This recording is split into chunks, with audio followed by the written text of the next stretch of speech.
අපි අද මේ වැඩසටහන මම ගොඩාක් ආනම්බරයි මගේ අම්මගේ ගම නුවර. ඒ වුණාට මට නුවර එන්න වෙන්නේ නැහැ. මම ඉපදුනේ කොළඹ. ගොඩාක් අවුරුදු 5ක් විතර 5න් 6න් පස්සේ මම මහවැලිය සහ කොළඹ අතරේ දෝරණය වෙනවා. ඊට පස්සේ මම දිගටම දැන් ඉන්නේ කොළඹ. ඒ හින්දා මේ මට මහනුවරට එන්න වෙන්නේ මේ වගේ ගමනක් යන ගමන් අතරමඟදී තමයි. ඉතින් මට හරි ආඩම්බරයි මොකද මගේ අම්මා නිසා තමයි මම අද දෙතන ඉන්නේ. අම්මා තමයි මාව මේ කෞශල්‍ය අබේක්‍රම කියන චරිතය නිර්මාණය කරන්න මගේ පිටිපස්සේ සිටියේ දැවැන්ත ශක්තිය.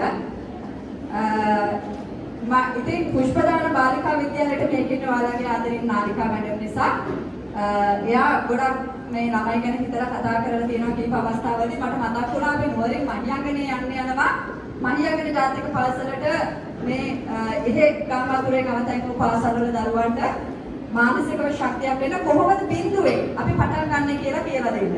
කිසිම දෙයක් නැතුව පටන් ගන්න කොහොමද